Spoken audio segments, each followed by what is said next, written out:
waraysigan madaxweynaha dawladda deegaanka Soomaalida Itoobiya madaxweyne Cabdi Maxamuud Cumar aan ku yeelanay xafiiskiisa oo aan wax kaga weydiinay arinta uu beega weyn ee qalbi dhagax oo deegaanka looga yaqaano qalbi dhariqe iyo dadka wada aragtiyada ciriiriyan ee ka hadlaya saxaafadaha ay majra habaabinaya dambiyada qalbi dhariq uu ka galay dalkiisa Itoobiya ayaa waxa uu sheegay in Cabdikariin uu yahay nin u dhashay deegaanka Soomaalida Itoobiya oo dambiye ka galay dalkan uu u dhashay ee Itoobiya isla markaana arintiisu ay u taalo dastuurka dalka waxaan doonaynaa ka hadlo dhowr qodob oo ku saabsan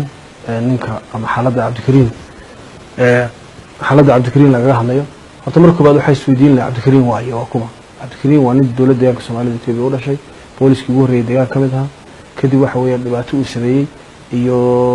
dil iyo dhac iyo kursi iyo waxa weeyaan dhibaato uu sameeyay duurka la galay oo ururka nabadiidka uu ka mid noqday dadkana dhibaateeyay gaar ahaan gobolka Doolo uu dhashay gaar ahaan degmada Wardheer iyo degmada waxa weeyaan Helow Danood deegaanka Qoraxay sharar iyo guud ahaan deegaanka dhanba dhibaatooyin badan nabad dhibaatooyin badan ka geystay ilaa iyo waxa weeyaan Shabeelle meel oo dhibaato ka geystay ma jirto arintiisi iyo waxa weeyaan maxaan ku rahaa xaaladiisuna waxay u taalaa dastuurka dalka Itoobiya iyo hay'adaha nabadgelyada iyo dawladda mas'uuliyiinta sare ee dalka Itoobiya cid ay khusayso dastuurka Itoobiya nin hoos joogo weeyaan dawlad dastuur leh oo waxa weeyaan taqaanaa sharci leh oo sharciga caalamiga iyo maxaan ku rahaa maxbuuska iyo kan dalka iyo ka deegaanka intaba mid dawlad waxa weeyaan taqaanaa ilaalinayso oo waxa weeyaan maxaan ku rahaa nidaam iyo kala dambeyn iyo sharci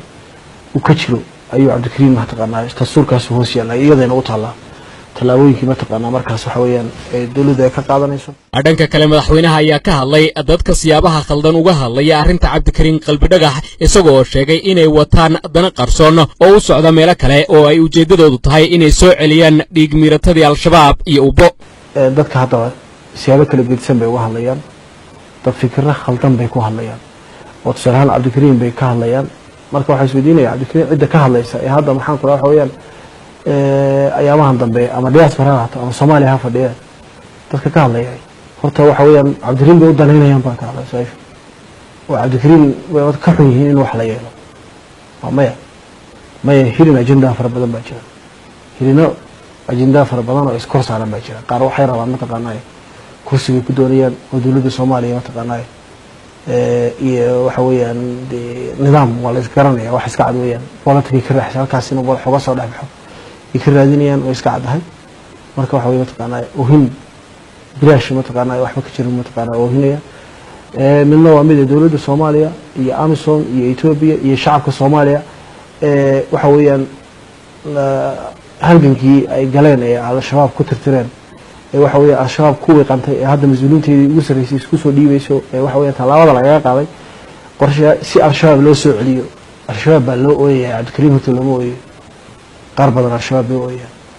qaar waxa weeyaan dawladahan waxa weeyaan argagixisada sida Eritrea iyo kuwa la midkii hadda waxa weeyaan taqaanaa waxa weeyaan yaani maxaan ku raayay dalka Itoobiya ka xun horumarkiisa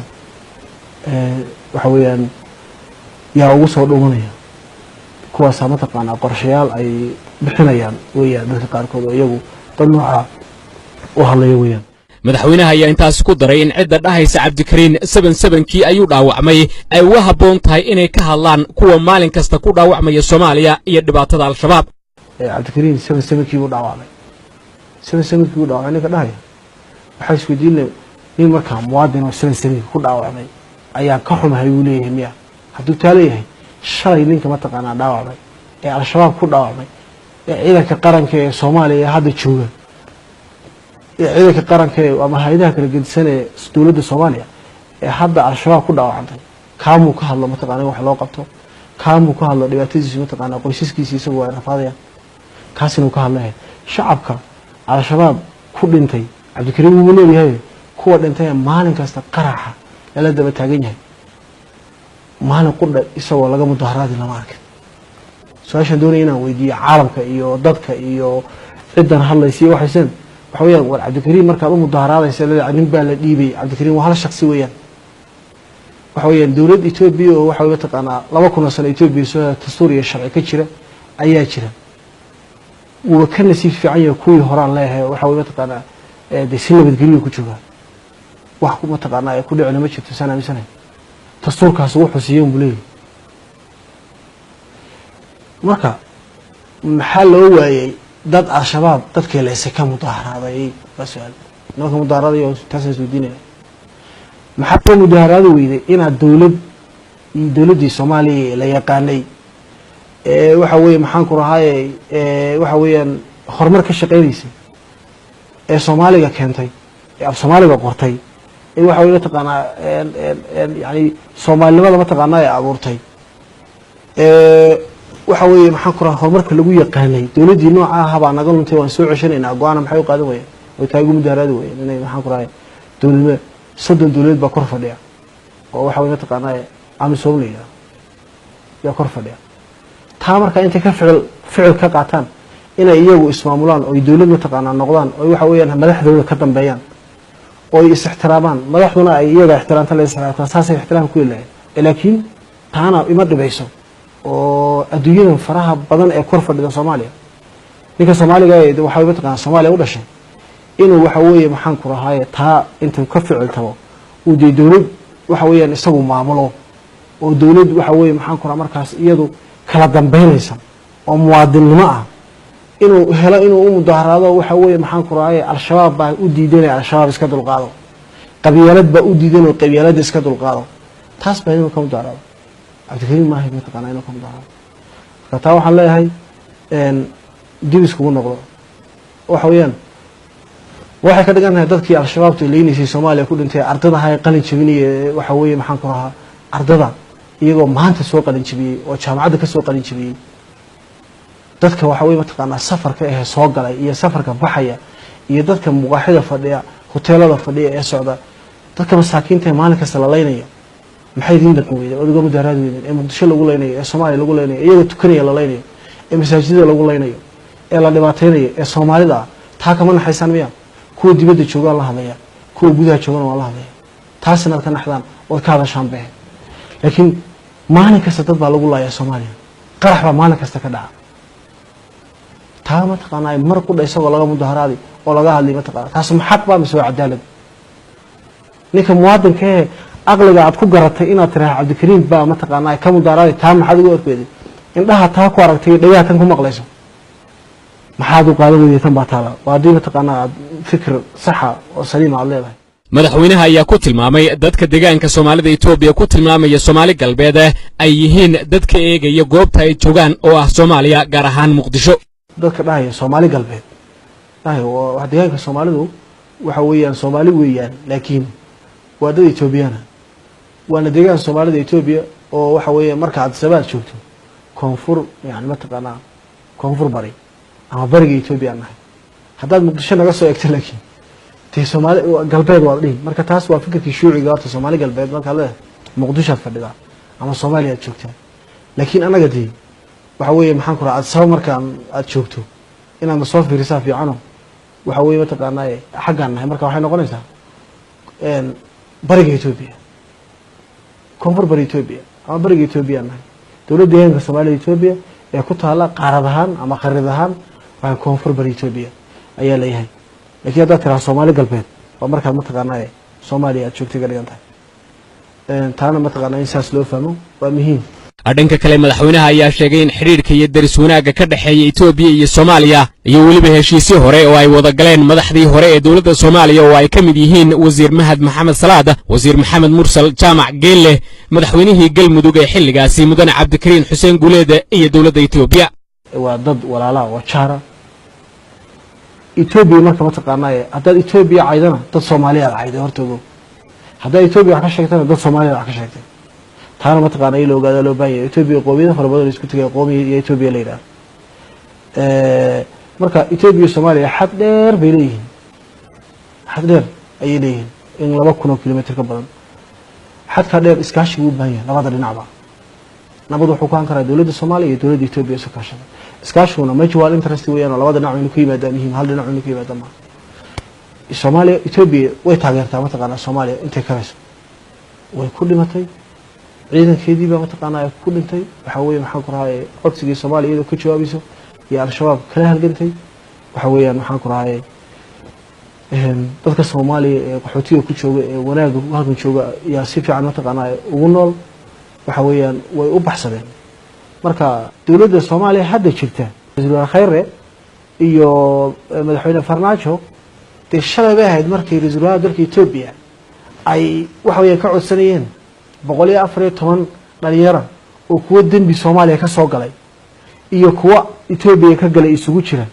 oo Ra'iisul Wasaaraha dalka Itoobiya mudane Xalimaram Dhasaalay uu amar ku bixiyay in farta laga saaro taa marka waa loo soo cabeynayay waxa la lahaa Ra'iisul Wasaaraha Khayre iyo madaxweyne Farmaajo shalay waa lagu amaanayay 114 dambiilayaal oo kuwa iyaga dambi ka soo galay kuwa anaga mataqaan naga galay isugu jira oo dawladda Itoobiya ka galay iyo kuwa waxa weeye marka taa waa lagu amaanayay taasti waxa laga jawaabay wuxuu ahaa xiriirkii labada dawladood u dhaxeeyay ee hore loo saxay ee uu saxay waxa weeye mahad u saxay ee uu wasiir geela saxay ee uu maxaa ku raad madaxweyne Cabdikariim u saxay heshiisyadaas ay ahaayeen waxa weeyaan laga jawaabay hadii ka lagu amaanay waxa weeye maxaan ku rahay in la yiraahdo 77 buu Cabdikariim ku dhaawacmay dawmaha kuwa hadda dhaawacmay hal daryeelan leh markaa geesta kale madaxweynaha dawladda deegaanka Soomaalida Itoobiya madaxweyne Cabdi Maxamuud Cumar ayaa weydiiyay xildhibaanada dalka Soomaaliya su'aal ah miyaysan ka habboonayn in mooshin laga soo saaro dhibaatada al-shabaab inta laga doodayo arrinta Cabdikariim su'aal baan weydiinayaa in xildhibaanada Soomaaliya lafteeda al-shabaab waxa weeyaan maxaan ku rahaa mooshin ma ka soo saartaan al-shabaab in maxaan ku rahay waxa weeye inta xildhibaanada ka hadlaya hadda Cabdikariim aynaad al-shabaab waxa weeyaan in la qabto oo la dagaalamo mooshin ka soo saartay dhibaatada al-shabaab ay ku hayso dawlad la'aanta Soomaaliya iyo horumar la'aanta shacabka Soomaaliya inaad ka hadashay taabo ka hadlay oo cid mataqaanay u raadinaya ama u xaabo urursanaya lama arkin laakiin hadda dan kala adoo leh inaad waxa weeye deegaanka Soomaalida iyo dalka Itoobiya aad wax ka sheegto kuma banaana Itoobiya Soomaaliya cadow kuma aha horumarkeeda rabtaa nabadgelyada rabtaa isku soo wada duuba madaxweynaha ayaa sheegay in dadka ka hadlaya arrinta qalbi dhagax aysan ahayn dadka nabadda jecel ee Soomaaliya ay yihiin haraagi nabadiidka u booyay al-shabaab dawladda Itoobiya cadow Soomaaliya inuu fadhiyo ma ogolo tii Soomaaliya ay ogolaato ma cadow Itoobiya inuu mataqaanay in Itoobiya fadhiyo waliba in mataqaanay loo doodo oo cadow mataqaanay Itoobiya la og yahay oo waxa weeye mataqaanaa urur Itoobiya waxaan ku rahay lagu aqoonsan yahay argagixiso xubin kamida ayaan u mudaharaaday maxaa mataqaanay uu nagu dhimo waayay taasdi waa fikradii shuuciga Soomaaliya mataqaanaa Itoobiya hore waan dhihi karaa umana qaadanay in yihiin shacabka Soomaaliya ama dawladda Soomaaliya waxa saatiri laakiin fikir al-shabaab uu yahay waxa saadaya waxa ku doodaya saas ay taamisana maaha shacabka Soomaaliya maaha dadka mataqaanaa Soomaalida sharafta leh walaalaha ninjaarkan hay aan ixtiraamayna maaha waa fikir al-shabaab iyo fikir waxa mataqaanaa duciifa oo waxa weeyaan raqiisa oo nabadiidu soo abaabulaya ugu dambeynna madaxweynaha ayaa hadalkiisa ku soo xiray in waxa uu musha u dan ah ay ilmaha u dan yihiin taasoo ka dhigan in waxa Itoobiya u dan ah ay Soomaaliya u dan yihiin sidoo kalena waxa Soomaaliya u dan ah ay Itoobiya u dan yihiin iyo inaysan caydu banaanayn waxa uu musha dan u ah ya ilmaha dan u ah Soomaaliya waxa dan u ah ba Itoobiya dan u ah Itoobiya wax dan u ah ya Soomaaliya dan u ah in la wada horumaro oo waxa weeyaan dawladda la horumaro yaa muhiim ah oo waxa weeye mataqaanaa nabadgelyada Soomaaliya waxay dan u tahay Itoobiya nabadgelyada Itoobiya waxay dan u tahay nabadgelyada maxaan ku rahay Soomaaliya waxa weeyaan labada shacabna waa laba shacab oo walaala uqood in la isku dhaxgeliyana ma fiicna adiga ninka Soomaaliya hadda Itoobiya jooga Soomaaliya bari uu baahan u tagay ninka jooga waxa weeye maxaan ku rahay Soomaaliyana bari Itoobiya mataqaanaa tagay waxa la yiraahdaa adalada afxumadii nabad way ka geeyeen oraas waxa kaaga qaban mayso marka afxumadana ma taqaanaa ma fiicna shacabka Soomaaliya iyo Itoobiya wadada walaala aflagaadaduna ma fiicna annagana wayna taabanaysaa abaab Soomaali ku hadlay inaad Itoobiya maanta dhan maxaan ku raacataa waxa weeye marka la leeyahay char bay Itoobiya iyo Soomaaliya horta waxa charkaana waa deegaanka Soomaalida iyo Soomaaliya taanadi hal ogaado waxa weeye maxaan ku raacayaa lagana xishoodo aflagaadooyinka xun ee colaada keenay ee mataqaanaa nabadgelyada keenay colaadna waxba kaga qabaneen ma fiicna waa la isku baahan yahay lamana kala maarmi karo Itoobiya iyo Soomaaliya shacabkeedu waa la isku baahan yahay waa xaqiiqo la isku baahan yahay ka Muqdisho jooga bari mataqaanaa aad sawaymani ka soo jooga bari mataqaanaa Muqdisho tagi waa dad walaalo isku baahan laba kala maarmayo maxaan ku raacayaa dhibaatooyinka waxa keenaya maxaan ku raacayaa la iska daayo xaqada lagu soo dhawaayo توجيتك هذا سكداين وتوصل على سكوا عبارة عدي إسرتهاي لكن يان لسكوا صمر مرينو دي أنا احترام بان ذكر مضانها إلى احترامه وحوية محاك راينات وحوية يعني جيد قرآن شرعي لقراء معها إن جيد قرآن شرعي لقراء معها ninka maanta waxa weeye ka xumaanaya hal shakhsi ha ka xumaado dhibaatada Soomaaliya haysataa